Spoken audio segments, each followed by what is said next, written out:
दुख में सुमरन सब करे, सुख में करे न कोई। जब जीव के पास सुख आ जाता है तो वो भगवान को भूल जाता है। जब जीव के पास सुख आ जाता है तो वो भगवान को भूल जाता है। और मंदिर में रखी हुई मूर्ति भी पत्थर की दिखने लगती है। मंदिर में रखी हुई मूर्ति भी पत्थर की दिखने लगती है। और जब जीव के पास दुख आ जाता है तो वो भगवान को याद करता है, वो भगवान को याद करता है। और मिट्टी के ढेले में भी साक्षात गणेश जी के दर्शन होने लगते हैं। साक्षात गणेश जी के दर्शन होने लगते हैं। तो कहा दुख में सुमरन सब करे, सुख में करे न कोई, सुख में करे न कोई। और जो सुख में सुमरन करे सो दुख काहे को होए, सो दुख काहे को होए। कबीरा दुख काहे को होए। तो कहा विपत्ति विपत्ति नहीं होती, संपत्ति संपत्ति नहीं होती। भगवान को भूल जाना ही सबसे बड़ी विपत्ति है और भगवान को याद रखना ही सबसे बड़ी संपत्ति है।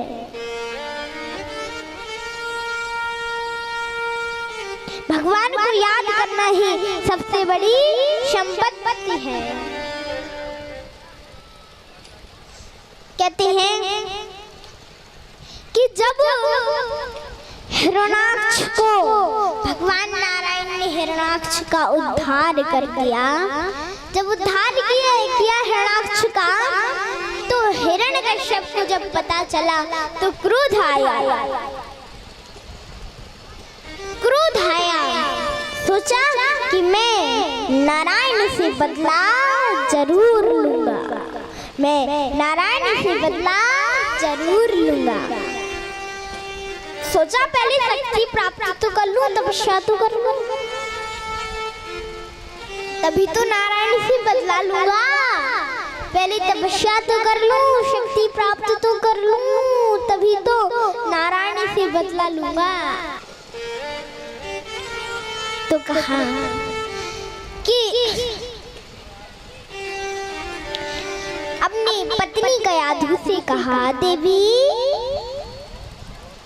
अपनी पत्नी कयाधु से कहा, देवी मैं तपस्या करने जा रहा हूँ, देवी मैं तपस्या करने जा रहा हूँ, बच्चों का, घर का, परिवार का ध्यान रखना, मैं तपस्या करने जा रहा हूँ।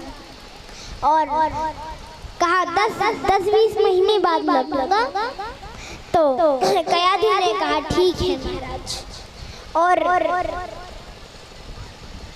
अब हिरण्यकश्यप तपस्या के लिए जंगल पहुंच गया, जंगल में तपस्या करने लगा। लेकिन जब देवताओं को पता चला, देवता दौड़े दौड़े अपने गुरु बृहस्पति के पास पहुंचे, बृहस्पति के पास पहुंचे और बोले, गुरुजी पता हिरण्यकश्यप तपस्या कर रहा है, बिना तपस्या के ही तो उसने हमारी नाक में दम कर रखा था, और यदि तपस्या कर ली तो हमारा जीना हराम कर देगा, हमें जीने नहीं देगा सुख से। तो गुरु बृहस्पति ने कहा कोई बात नहीं, गुरु बृहस्पति ने कहा कोई बात नहीं, मैं कोई उपाय ढूंढता। और गुरु बृहस्पति ने एक तोते का रूप धारण किया, तोते का रूप धारण किया और जाके जहां हिरण्यकश्यप तपस्या कर रहा था वहां पहुंच गए। गुरु बृहस्पति वहां पर पहुंच गए और हिरण्यकश्यप कहता ब्रह्मणे नमः, ब्रह्मणे नमः, ब्रह्मणे नमः। और तोता कहता नारायण नारायण नारायण। तो अब तो हिरण्यकश्यप को क्रोध आया कि मेरी तपस्या में कौन विघ्न डाल रहा है। देखा तो तोता था, सोचा कि कोई बात नहीं, तोता है, कहीं और जाके भजन कर लेता हूँ। और किसी और पेड़ के नीचे जाके हिरण्यकश्यप तपस्या करने लगा। हिरण्यकश्यप कहता ब्रह्मणे नमः और तोता कहता नारायण।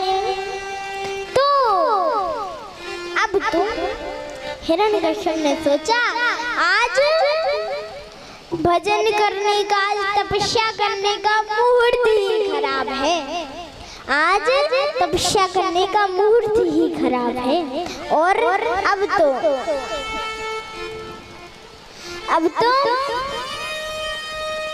हिरण्यकश्यप वापस अपने राज्य आ गया। तो कयाधु ने सोचा कि अभी पूछूंगी तो कहीं ऐसा ना हो कि डांटने लगे, क्रोधित हो जाए। ऐसा करती हूँ जब भोजन खिलाऊंगी तब पूछ लूंगी, जब भोजन परोसूंगी तब पूछ लूंगी। एक बात कहूँ,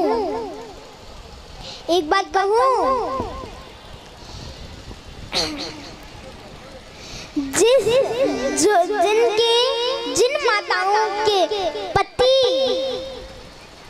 गुस्सेल होते हैं तो वो माता जी पता क्या करती हैं, जब कोई बात पूछनी हो ना तो जब भोजन बनाते समय ही पूछती हैं, भोजन परोसती है ना तभी पूछती हैं।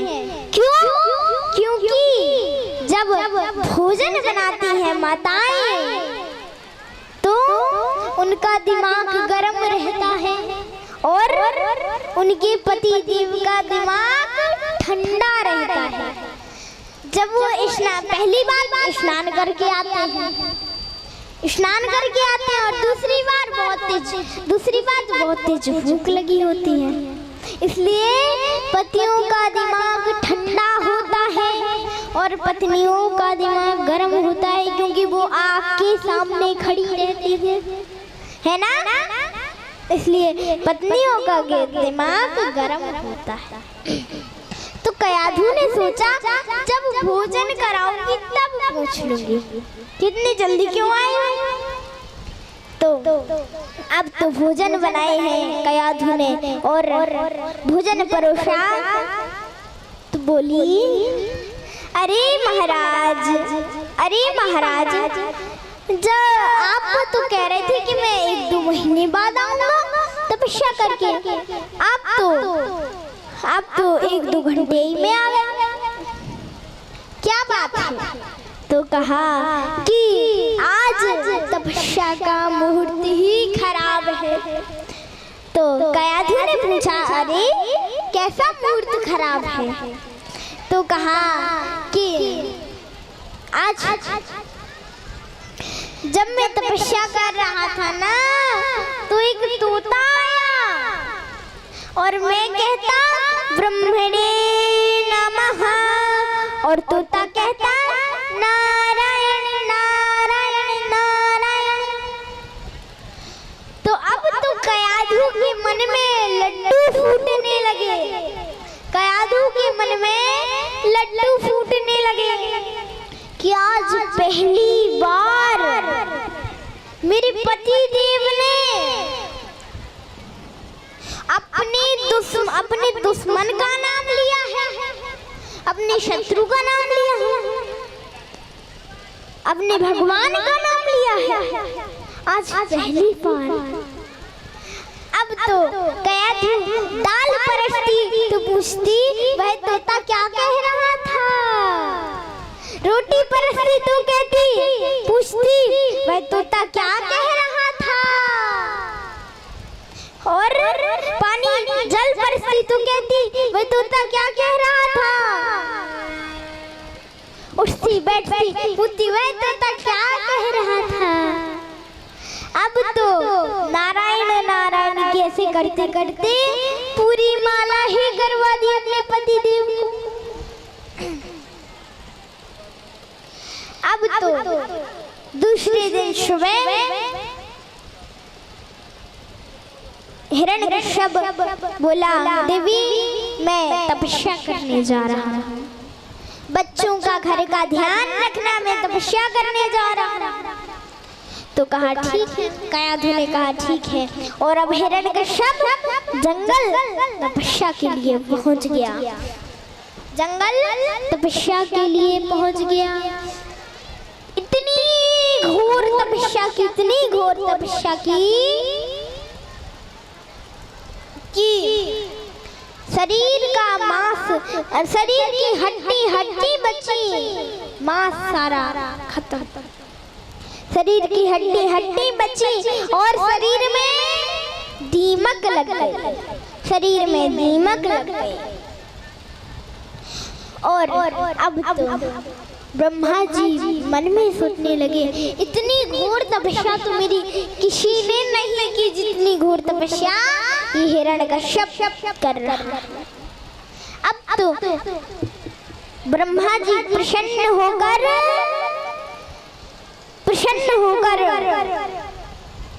प्रकट हो गए, बोले, प्रकट हो गए ब्रह्मा जी और बोले, अपने कमंडल से जल निकाला और मंत्र पढ़कर छिड़क दिया और कहा, अरे हिरण्यकश्यप मांगो तुम्हें क्या चाहिए। अरे बेटा मांगो तुम्हें क्या चाहिए। तो हिरण्यकश्यप बोला, अरे अरे अरे महाराज मुझे अमर बना दो। ब्रह्मा जी बोले, अरे अमर तो मैं ही नहीं हूँ, तुम्हें कहाँ से बना दूँ। अमर तो मैं ही नहीं हूँ, तुम्हें कहाँ से बना दूँ। तो कहा कि कोई और वरदान मांग लो। ब्रह्मा जी ने कहा कोई और वरदान मांग लो। तो कहा फिर ये वरदान दीजिए, ना मैं ऊपर मरूं ना नीचे मरूं, ना दिन में मरूं ना रात में मरूं, ना दिन में मरूं ना रात में मरूं, ना बाहर मरूं ना अंदर मरूं, ना अंदर मरूं ना बाहर मरूं, ना अस्त्र से मरूं ना शस्त्र से मरूं, और ना नर से मरूं, ना नर से मरूं और ना मनुष्य से मरूं, और आपके बनाए हुए 12 महीने में ना मरूं, आपकी बनाई हुई सृष्टि के किसी भी जीव से ना मरूं, ऐसा वरदान दे दीजिए। ब्रह्मा जी ने कहा देखो यही वरदान दुर्लभ है, किसी को देना दुर्लभ है, लेकिन दुर्लभ होते हुए भी मैं ये वरदान तुम्हें देता हूँ, तथास्तु तथास्तु तथास्तु। और ऐसा कहके वहां से गायब हो गए, अंतर ध्यान हो गए।